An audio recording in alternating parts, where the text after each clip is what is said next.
Bonjour, aujourd'hui on va apprendre l'utilisation d'un nouveau type de pronom qui s'appelle complément d'objet indirect ou COI. Today we're looking at the next type of pronoun that you have, which is the indirect object pronoun. The formal term for it is complément d'objet indirect or the COI. Now, as I continuously say, there is no need for you to remember what is the kind of pronoun that you're using. Most importantly, you need to know what is the pronoun and when to use it. The name of the pronoun is of much less importance than which pronoun it is and how you use it. Okay, so you are already familiar with 4 kinds of pronouns, les 4 types de pronoms que vous avez déjà appris sont le pronom sujet, le pronom en, le pronom i et le pronom complément d'objet direct ou COD, that is the direct object pronoun. Now, what's the difference between a direct and an indirect object? Okay, so as you can see in the table, the direct object is placed immediately after the verb. So when we're talking about direct object, there's nothing separating the direct object and the verb. Okay, and when you have a direct object, it is either a proper noun, or if it's a common noun, then it has to be preceded by a definite article, demonstrative, or possessive adjective. If it is preceded by an indefinite article, it does not take a direct object, but it takes the pronoun en. Okay, so your 2 criteria for it to be a direct object has to be immediately after the verb. That is, nothing should separate the verb from the direct object. And if it's a proper noun, that's fine. If it's a common noun, it has to be preceded by the definite article, demonstrative adjective, or possessive adjective. On the other hand, you have the indirect object that is separated from the verb by the use of the preposition a. Okay, so whereas in the direct object you have nothing splitting the verb and the object, if it's an indirect object, then it is separated from the verb using the preposition a. Now, when we say preposition a, that includes the contracted forms of it, o, ala, a, l apostrophe, and aux as well.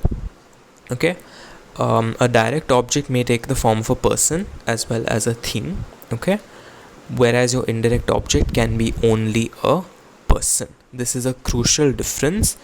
The next point of difference is a rather theoretical thing, that if you ask the question based on the sentence who or what received the action, you will get your answer as the direct object. If, however, you ask the question to whom was the action done, can you see it is to whom, and the what has gone away because indirect objects can only be persons. Okay, so it is to whom the action has been done, that becomes your indirect object. The a that we spoke about, separating the verb and the object, that a is to. Okay, so to whom was the action done, that is your indirect object. Look at the 2 examples here.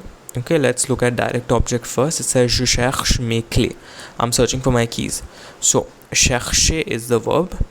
Okay, and then you have the object mes clés. Is there anything that separates the 2? Nothing. The object immediately after the verb, it's a common noun. It is introduced by a possessive, so that is fine. It is a direct object. Let's look at the B example. L'enfant a mangé la banane. So a manger is your verb, la banane is the object there. The child ate the banana.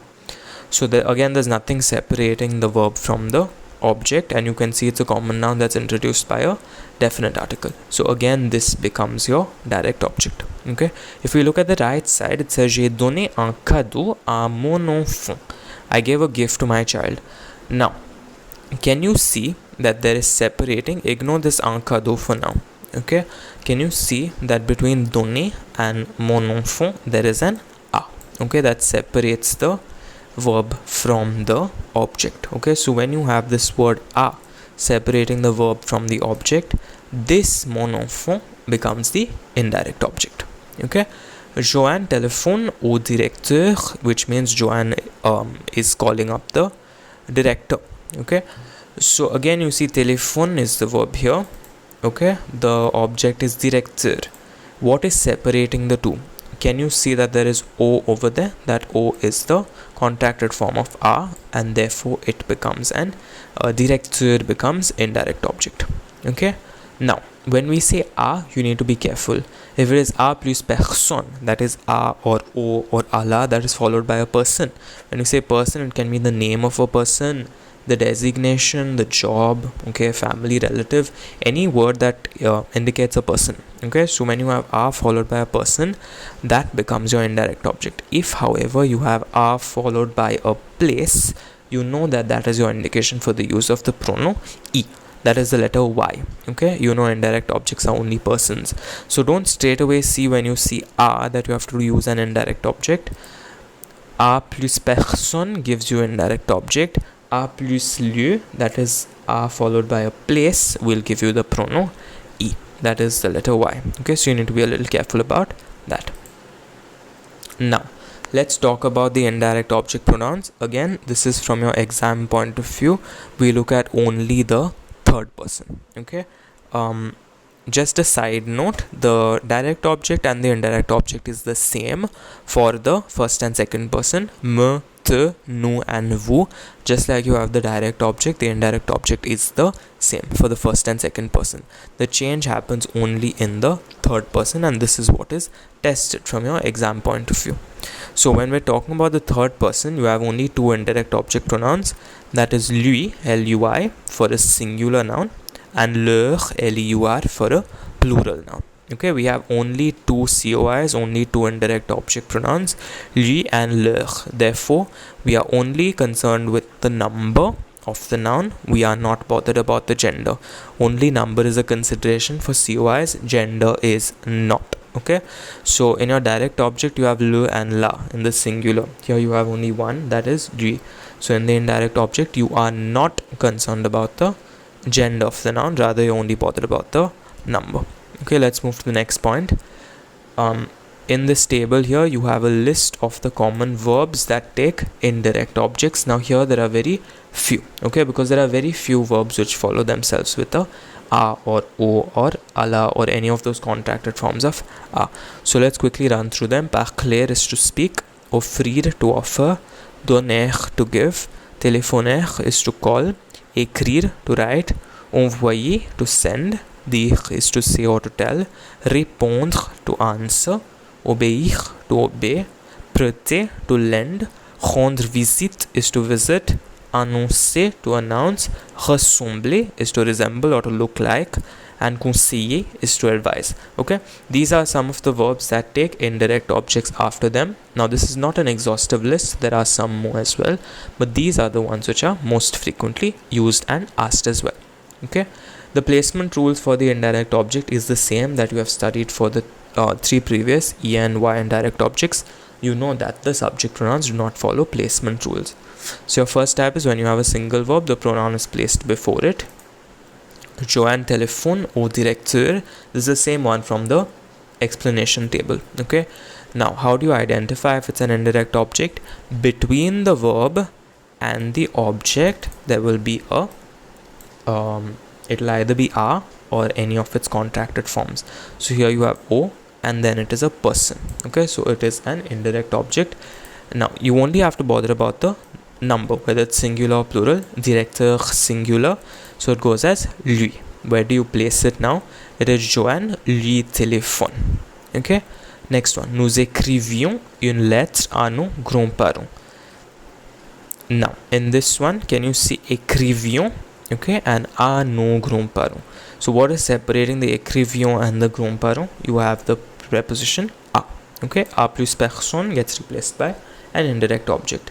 Now here you're looking at a plural, grandparents, so it is leur. Okay, the plural indirect object is leur and it will be placed, again single verb, you will place it here. Nous leur écrivions une lettre. Okay, the second type is when you have one conjugate verb and the other is full. For example, futur proche, passé récent, when you're using modal verbs like pouvoir, vouloir and so on, the pronoun gets placed before the full verb. When it's a single verb, pronoun is placed before it. When it's one conjugate, one full, you need to be a little more careful. Place the pronoun immediately before the full verb. Je vais donner une fleur à Lucille. I'm going to give a flower to Lucille. So this is a and then personne, so it goes with indirect object. Now Lucille singular, so it will be lui. and where do you place it now? V is conjugated, donner is full, you place it before the full verb. So je vais lui donner une fleur. Second one, les élèves peuvent répondre au professeur. It is au professeur. So it's a contracted form of a, and then you have the person. So it is plural now, you'll use the indirect object leur. Where do you place it? Peuvent is pouvoir conjugated, répondre is full, so you'll place it before the full. Les élèves peuvent leur répondre. Okay. The third type is when you have passé composé. The pronoun gets placed before the first verb. You know, passé composé, both the verbs are conjugated, one auxiliary and one participle. Whenever you know passé composé, the pronoun gets placed before the first verb, that is the auxiliary. Okay. Now, in direct object, you are used to agreeing the participle with the noun that you've replaced, right? When you're doing direct object in the passé composé, the participle has to agree with the noun that you replaced. That is only for the direct object, the agreement of the participle.